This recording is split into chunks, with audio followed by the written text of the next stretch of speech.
100-200 নয়, একবারে 500 মার্কিন সেনার উপর মরণঘাতী আঘাত হানল ইরান, এমনটাই দাবি করেন আইআরজিসি। হামলাটি যদি সফল হয় তবে এটি হতে যাচ্ছে এখন পর্যন্ত আমেরিকাকে দেয়া ইরানের সবচেয়ে বড় আঘাত। মিসাইল এবং ড্রোনের মাধ্যমে সমন্বিত এই হামলার মাধ্যমে ইরান বুঝিয়ে দিল এখন আর শুধু প্রতিরোধ নয়, এখন সময় প্রতিশোধের। দুবাইয়ের সামরিক ঘাঁটি ছেড়ে ইরানের ভয়ে গোপন আস্তানায় লুকিয়েছিল এসব মার্কিন সেনারা, সেখানেই আঘাত হেনেছে তেহরান। যুদ্ধের এই পর্যায়ে ইসরায়েল আমেরিকাকে ব্যাপক চাপে রেখেছে ইরান, পাল্টে দিচ্ছে যুদ্ধের সমীকরণ। আইআরজিসি দাবি করছে নতুন অভিযানে তারা 500 এর বেশি মার্কিন সেনাকে লক্ষ্য করে হামলা চালিয়েছে। দুটি আলাদা স্থানে দুবাইয়ের ভেতরে এই হামলা হয়েছে বলে জানানো হয়। প্রথম স্থানে ছিল প্রায় 400 সেনা, দ্বিতীয়টিতে 100 এর বেশি। নির্ভুল ক্ষেপণাস্ত্র ও ড্রোন হামলায় এই ঘাঁটিগুলোতে ব্যাপক ক্ষয়ক্ষতি হয়েছে।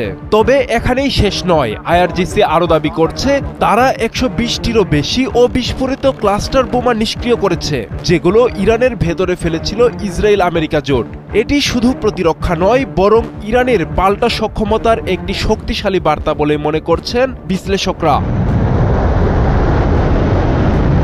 এই হামলার মধ্য দিয়ে ইরানের ধারাবাহিক হামলার সক্ষমতা প্রমাণিত হয়েছে, আর কৌশলগতভাবে ইরান এখন প্রতিরক্ষার বাইরে গিয়ে আক্রমণাত্মক অবস্থানে। ইসরায়েল আমেরিকাকে ব্যস্ত রাখছে একাধিক ফ্রন্টে। সবচেয়ে বড় বিষয়, যুদ্ধ এখন শুধু সামরিক নয়, মনস্তাত্ত্বিক, এবং সেখানে ইরান এক ধাপ এগিয়ে আছে বলে মনে করছেন বিশ্লেষকরা। এদিকে খবর এসেছে 82তম এয়ারবোর্ন ডিভিশনের সেনা মধ্যপ্রাচ্যে পাঠানোর প্রস্তুতি নিচ্ছে পেন্টাগন। বিশেষ করে খার্ক দ্বীপকে ঘিরে পরিস্থিতি আরো জটিল হচ্ছে। ইরানের তেলের 90% রপ্তানি হয় এই দ্বীপ থেকে, আর এটিকে দখলে নেওয়ার পরিকল্পনাও করছে ওয়াশিংটন। তবে এখানেই সবচেয়ে গুরুত্বপূর্ণ দিক, ইরান ইতোমধ্যেই খার্ক দ্বীপে মাইন পুঁতে রেখেছে এবং অতিরিক্ত সেনা মোতায়েন করেছে। অর্থাৎ আমেরিকা যদি হামলা চালায় তাহলে সেটি হবে অত্যন্ত ঝুঁকিপূর্ণ। বিশ্লেষকদের মতে এটি আমেরিকার জন্য মরণ ফাঁদ।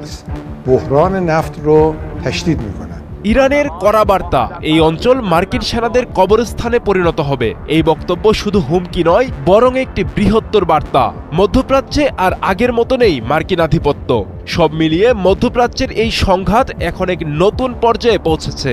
ইরান শুধু প্রতিরোধী নয়, বরং পাল্টা আঘাতের মাধ্যমে আমেরিকা ইসরায়েল জোটকে চাপে রাখার কৌশল নিয়েছে। যুদ্ধের নিয়ন্ত্রণ এখন আর একতরফা নয়, বরং পাল্টাপাল্টি শক্তির লড়াইয়ে নতুন সমীকরণ তৈরি করছে ইরান। আব্দুল্লাহ আল মারুফ, ৭১।